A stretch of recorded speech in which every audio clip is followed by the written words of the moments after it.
guys, it's Carrie with Rock and G Farm. Tonight I'm getting ready for our Thanksgiving dinner tomorrow, and so I am starting our cornbread dressing. So what I'm doing first is I preheated my oven to 425, and I am going to be using cast iron skillets to make my cornbread in. As you can see, they're kind of glossy, and what that does is that means that my cast iron is seasoned very well.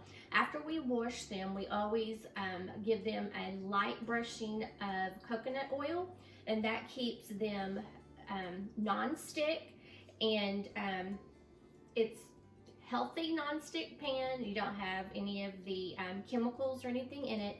So if you're interested in cast iron, I would say do it. Watch a lot of videos on how to season it and care for it, and it will be amazing. I can have scrambled eggs come sliding right out of my cast iron. So what we're doing now is I am going to double the recipe. So I know I need, well, let me tell you where I get my recipe from. I got Aunt Jemima's golden enriched yellow cornmeal mix, and I pulled the recipe off the back of the bag because I store my cornmeal in sealed containers so nothing can get in them, no bugs or anything. And then I just, as you can see, there's like a little circle around it, so I've laid this on top and then screwed my lid back on so I always have my recipe. So I'm doubling my recipe, and the first thing you want to do is always get your cast iron skillets hot before you start your cornbread. And on the recipe, you're going to need 1/4 cup of vegetable oil. And what I do to help it get a crispy crust, this is especially if you're going to be just using your cornbread when you're just eating it like with butter as a side, it'll make your cornbread real, have a crust on it. So that's why you put the grease in your cast iron skillet or the oil in your cast iron skillet and get it warmed, is because it helps with getting a good crust on it. So I am putting 1/4 cup in each of my cast iron pans, and then I'm just going to kind of just smooth it around, and then I'm going to walk over here and put it in my oven. Okay guys, if you like this video, give me a thumbs up. It helps with my YouTube algorithms and gets my videos out there to more people. And if you'll comment below any kind of recipes or any videos you'd like to see me go through, just go ahead and comment below, and we'll go ahead and get started. I've already measured all of my ingredients. So we have, just for one bunch of this, it is 1 cup. I gotta get my eyeballs on, guys, I'm old. It is 1 cup of Aunt Jemima enriched yellow cornmeal. So actually I have 2 cups in here because I am doubling it. So we've got our cornmeal in our glass bowl, and then I've already measured out my flour. This is just all-purpose flour, and it is 1 cup, but as you know, I've doubled it. So I'm just gonna add it into my cornmeal mix. And then the next thing we are going to do is add sugar, and we have 3 tablespoons of sugar, and I doubled it, so we have 6. And I also added my salt in this, and we had 1/2 teaspoon of salt. When you do double recipes, you want to make sure that you don't double the salt. So I did like maybe closer to 3/4 of a teaspoon instead of 1 teaspoon, just so it wouldn't be too salty. So I've got my sugar and my salt. I'm going to add that into my flour and my cornmeal mixture. And then I've got baking soda, and I'm sorry, baking powder. Whoop, that's totally different. Baking powder, and it's 4 teaspoons of baking powder. So I've got 8 teaspoons here, and I'm just going to mix that in. And I am going to combine that real quick. Got my little spatula. I'm just going to mix this all together. Try to incorporate it real well before I put my wet ingredients in.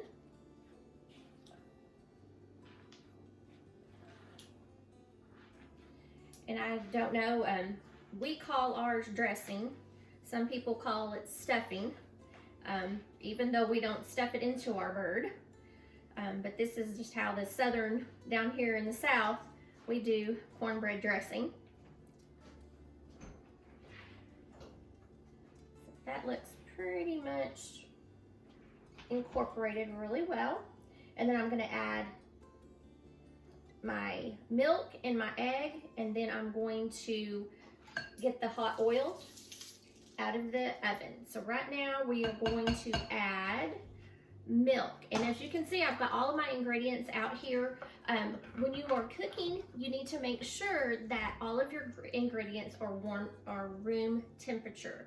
Remember that cooking and baking, it is a chemical reaction. So you want to make sure that everything is room temperature so they can make that chemical reactions go so that your baking products will be good.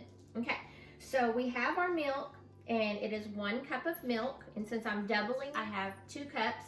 And always make sure that when you measure your liquid, you measure it in a liquid measuring cup, and make sure that you always eyeball it, get eyeball to eyeball to your line, because if you put it down here, it looks like it might be a little above, and then you don't, it's really not. So you have to always eyeball it and make sure that it's correct whenever you are measuring liquids.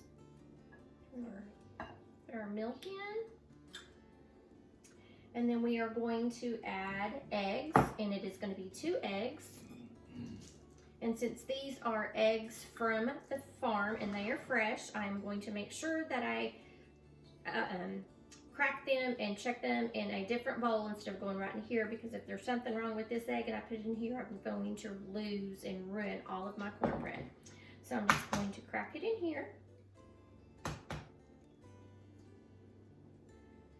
And I have some white leghorn chickens that have just started laying, and their shells are so much thicker and stronger than my other chickens that I have. And do y'all, anybody out there have that issue also? I don't know why they all get fed the same thing, but I do say my leghorns are the ones that fly out of the coop and walk around the whole farm and kind of free range, which cost me a chicken today. They got a little bit too close to the big dogs, got in the big dog pen, and she's not with us anymore, but that's her fault for getting out of her pen and then trying to jump into the pen with the big dogs. So there's white feathers all in the big dog pen today.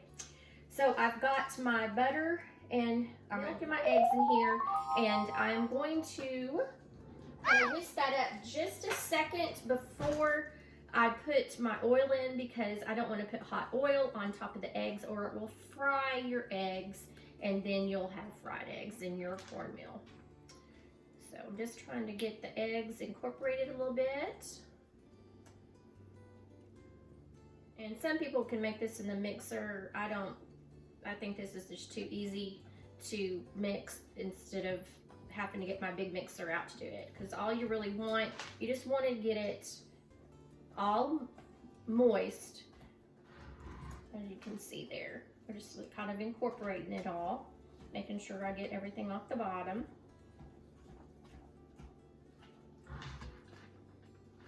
And you don't really want to overwork it, but you want to always make sure that you don't have any cornmeal mix left on the bottom of the bowl. And well, it looks pretty good. Okay, Now I am going to get my oil out of the oven. You just want to be real careful with this, and you're just going to pour that hot oil right into the center. Set it aside.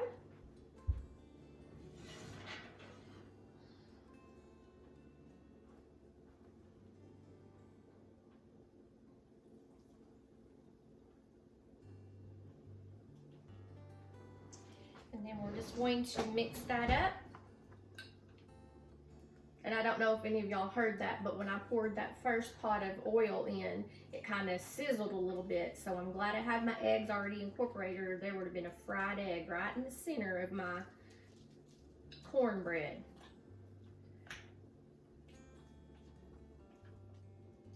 So cornbread is really super, super easy to make. And have any of y'all just had a supper of sweet milk and cornbread, where you cook the cornbread and then you pour whole milk on it and you just eat it with a spoon?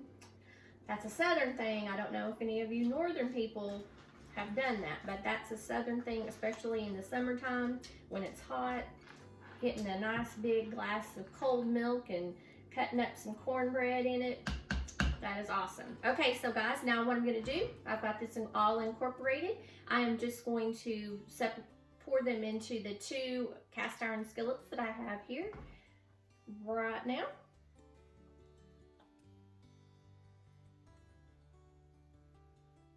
And I probably could put them all in one because it doesn't look like it made too much, but there we go.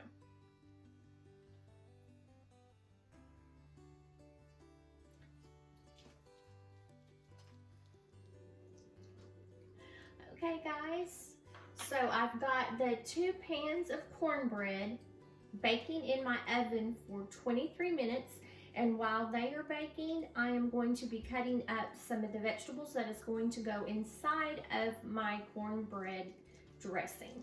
And so I've got 7 stalks of celery, and it's always important that whenever you are using fresh vegetables that you rinse them off, because if you are not growing your own vegetables, you do not know what kind of pesticides or where exactly this vegetable has been. So it's always the best idea to always rinse off your vegetables, even if they say pre-rinsed.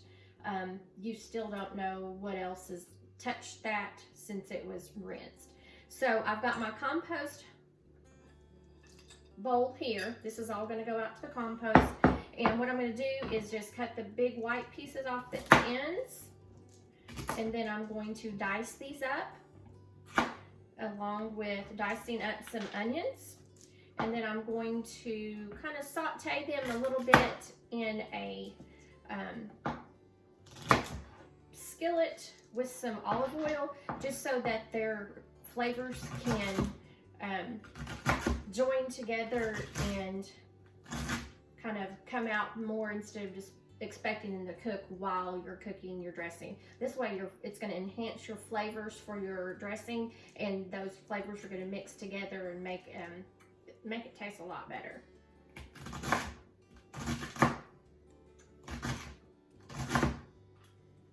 And if your pieces look too big, just go ahead and start kind of chopping them down, because you don't want somebody to bite into their dressing and then it have like these humongous chunks of celery, because that's not going to be good for anybody.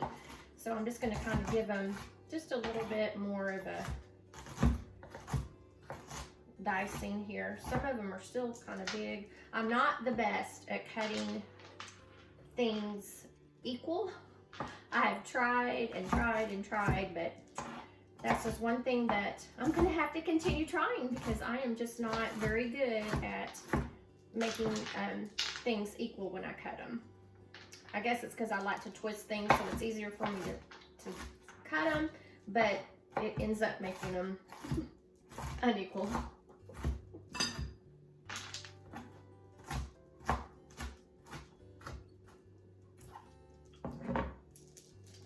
Let me get these off this, and we'll start with our onions.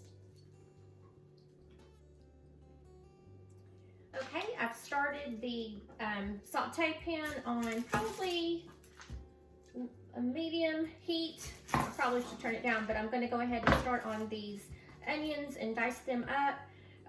I love onions, and onions are very good for you, so I like to put extra onions in my food. My husband says I try to be a chef all the time with the way I cook, but I say if it doesn't taste good, it's not worth the calories going in my mouth. So it better taste good if I'm going to eat it.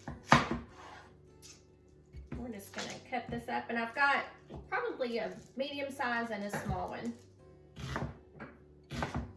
And I'm going to be crying in a minute. Ooh, that was already got some good. Let me see if this helps. Kind of protect that from my eyes. This one is juicy, and it is getting juice everywhere. Like I said, I am not the best at cutting, so please don't be mean when you see me cutting, because I'm not the best. And it's hard to see when you're crying and cutting onions. Okay, put in your comments what you do to help you not cry when you cut onions. I used to keep my onions in the refrigerator, and that helped, but I tend to think that kind of makes them not taste as good.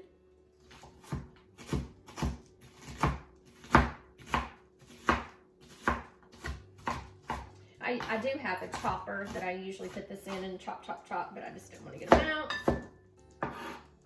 Ooh-wee. I'm crying. My mascara is going to be running in a minute, guys. I might have to take a makeup break. Ooh-wee.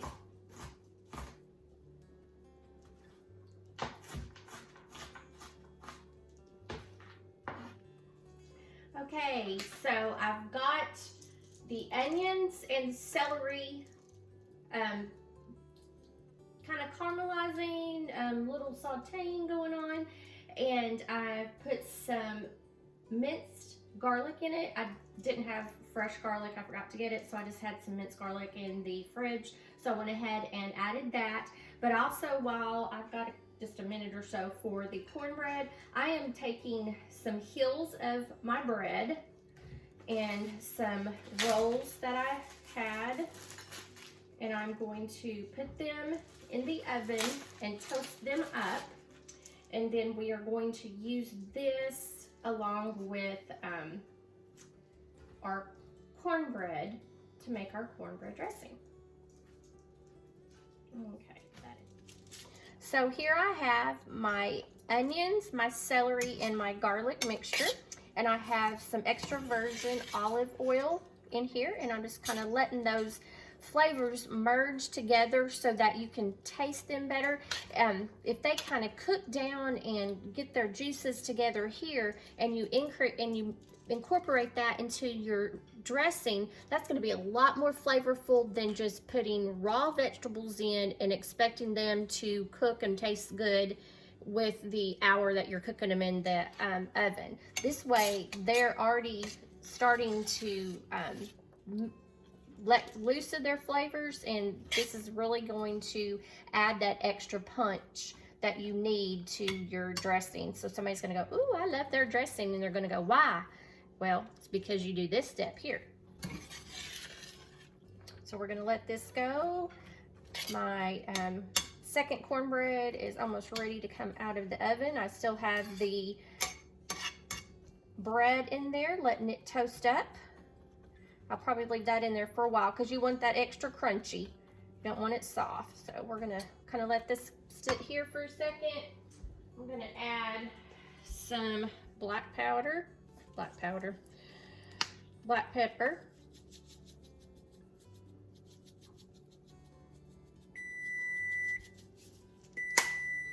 Okay, as you can see, they are starting to cook down really well, and they're getting a little juicy on their own without having to add any extra moisture.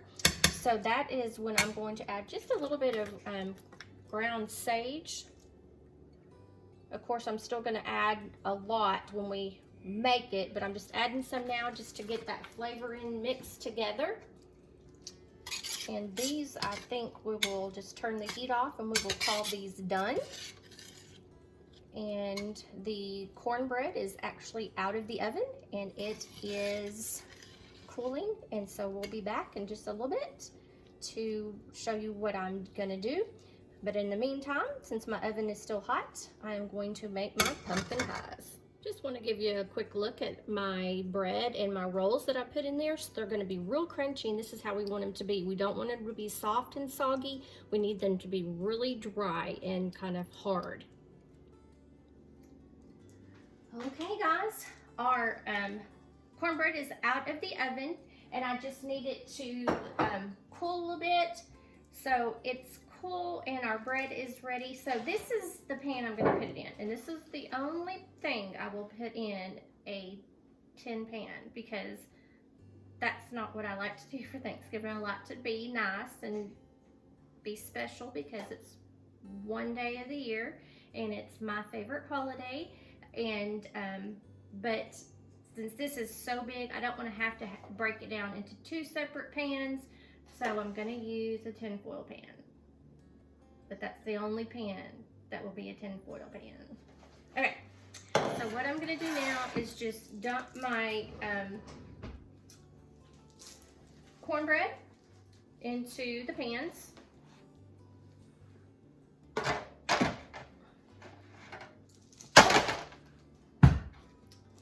Non-stick.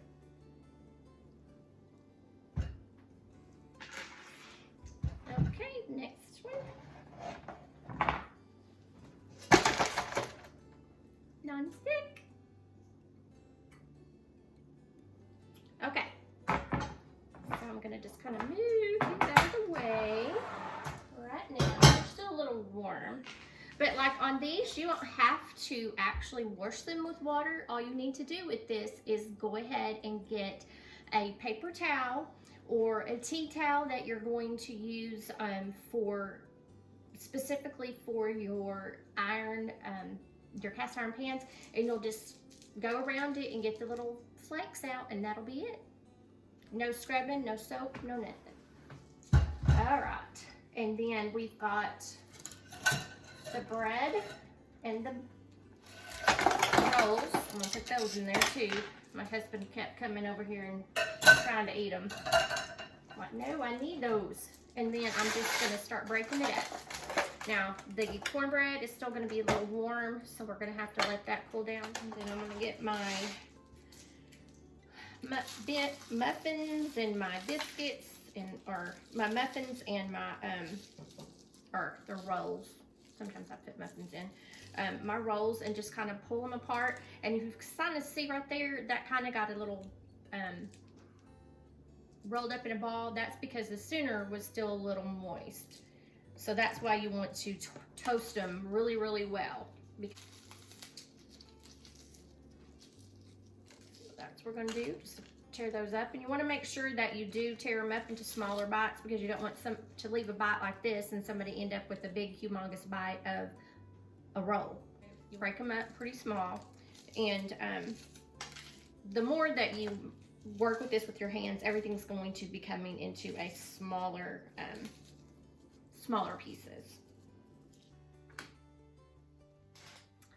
Okay, I've got some more bread toasting in the oven, and then now I'm just going in with my hands and breaking up the cornbread into small pieces again, and mixing in what bread and rolls that I have in there. Still find a little big piece, just kind of, you don't want big chunks up. I'm gonna get the onion mix, or the southern, I think, what does my husband call it? I don't know what he calls it. He calls it something when I do this. When he comes back in, I'll ask him. He's outside on the phone with my daughter, or with our daughter. Okay, so I've got the, ooh, buddy, I might need more onion mixtures. Start mixing it up. So that was the onions and the celery, some minced garlic and salt and pepper, and a little bit of sage that I had kind of sauteed on the stovetop. And then now I'm just going to mix this in. Okay, so this is some thyme that I grew in my garden this year. And I'm just going to try to get some of these leaves off. And put some in here. Okay guys, it's the next morning. I've got everything cooked except for my dressing. My sweet potatoes are in the oven right now, so I'm going to finish up my dressing because this is the last thing that needs to go in there other than the yeast rolls. So what I did, remember last night, all the cornbread and everything. So now what we're gonna do is just making it to taste. So we've got chicken broth, salt and pepper, some boiled eggs. I've got ground sage, celery seeds, ground thyme leaves, and rosemary leaves. And so this is very, very dry. So it's gonna I'm probably gonna have to add some water or maybe even some cream of chicken soup because it's really dry. But what I'm gonna do now is just go ahead and add my broth, and that's what's going to make it moist because you want it to kind of, we made the cornbread, we deconstructed it, and now we're constructing it all back together. So we're gonna put some broth in there. And I like moist dressing, so I'll probably put both of these boxes of chicken broth in here. Yeah. Yep. Give it a good shake.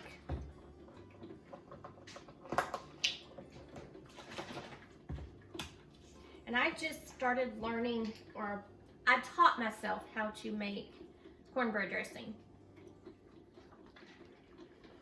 So I just kind of asked everybody what they put in theirs, and then I started tweaking it to what I like. But I definitely do not like a flat or a dry dressing. So don't flatten your dressing mixture down again because it will make it very, very hard and not really appealing. So what I'm gonna do now, I'm gonna grab the boiled eggs that I boiled last night, and I'm gonna just start dicing them up and put them in my dressing mixture.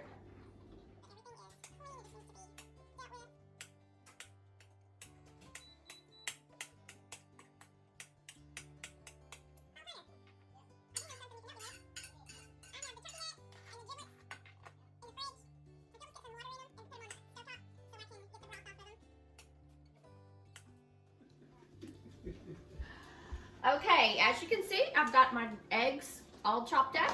I have decided to put another box of chicken broth in because only one of them was 1.5 boxes, and then I am going to put the condensed chicken soup in there, and I have a bent my bottle.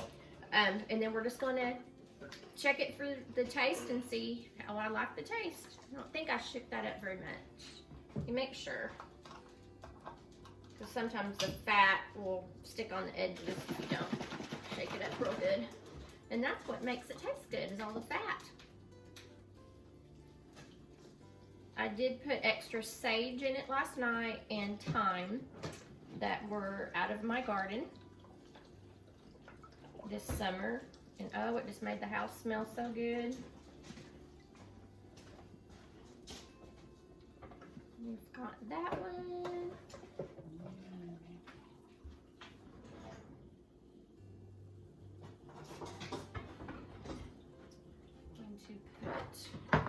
Our cream and chicken soup. And when I do make the weekly chicken and dressing, I do put chicken noodle or cream of chicken soup in it. And I also put a cream of mushroom soup in that one. So you can just kind of know your taste and see how you like it. Add whatever you want. Okay. I'm gonna have to pop this up for me. Here.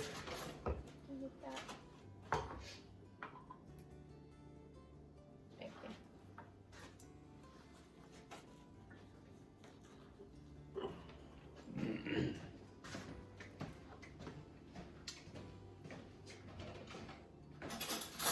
I do need a spoon so I can spoon that out.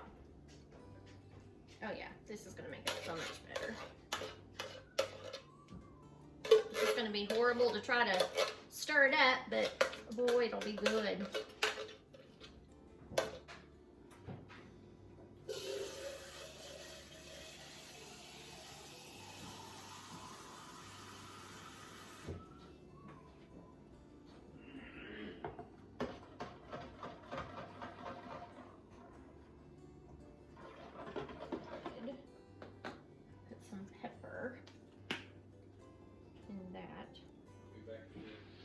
Okay, now I'm going to stir that up.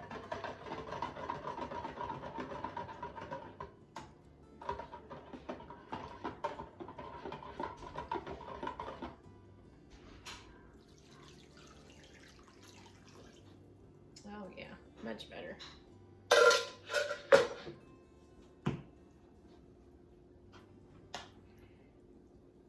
And as you can see, I have my turkey over here. When my turkey is done, I've always wrap it up in towels. I cook it in a cook bag, and I have done that for 26 years. I've never cooked it any other way than just a cook bag, and chopped up some onions and celery and some diced garlic, and I filled the cavity and stuck some of the mixture underneath the skin. And then I put it in the baking bag, and that's all I do. Put a little bit of water in it. I don't know if I put any, I don't think I put any broth in it. Sometimes I do put broth in it, but I don't think I did that this morning. And that's all I do. And within 2.5 hours, it is done. It is juicy. I've never had a dry turkey. And it is super, super easy. So if y'all want to have a good turkey and don't want to have to worry about basting, using one of those baking bags is awesome. And as you can see, this is getting kind of moist again, kind of like a little thick soupy. And that's what I wanted it to do, so that it'll start incorporating all of that goodness that we put in there.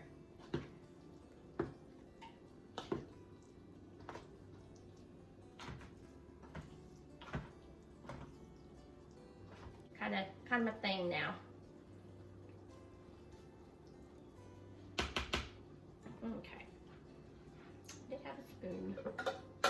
We'll try this.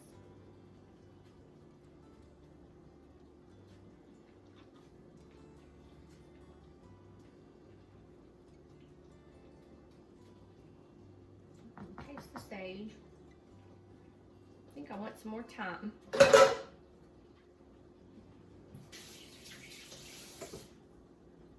Let me turn this down over here. They're getting a little hot.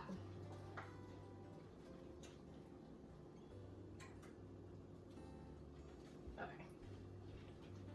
Okay, so I think I want to put some thyme leaves in it. I could taste a little bit of sage, but I needed something else to bump it up. I do need salt. That's one thing I was missing too.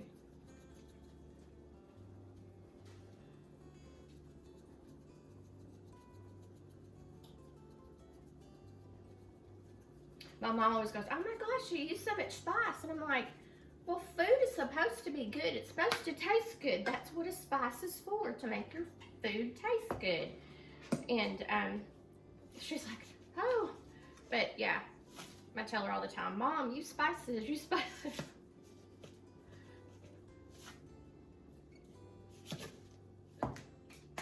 Okay, what else do I want? We'll put a little bit of rosemary in there. Because if something doesn't taste good, it's not worth it to me to put the calories in my body. I just won't eat it. Some people just go, oh well, I'm just gonna eat it. I won't eat it. I used to do that though when I was little. I would eat what I was served. But now that I can make my own food and put the flavors in like I like it, yeah, that's good. Ah, celery seeds. That's what I'm missing. Missing some celery. Okay, let's mix this up and see again how it tastes. Here too, let me see.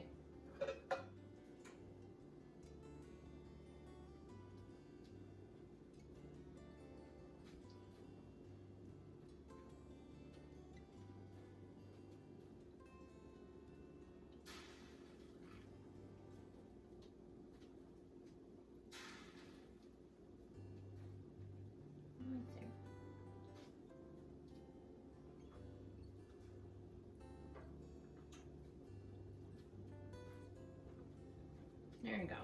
That was it.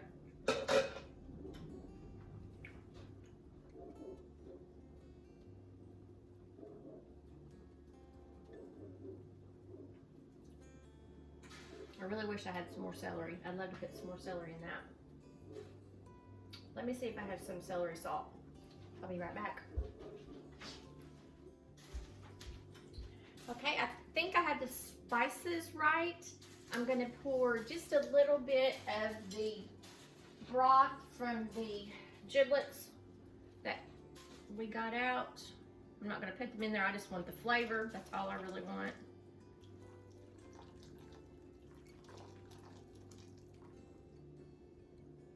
There you go. And then that's gonna make it really, really soupy. And then I think we're ready to put it into the stove, but I'll let my husband do that because I don't want to drop it.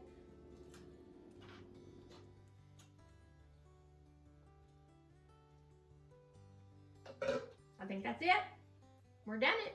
So what I have done now, I have my oven set at 375, and I'm going to leave this in there with 10 foil. Well, actually, I'll put the lid on it.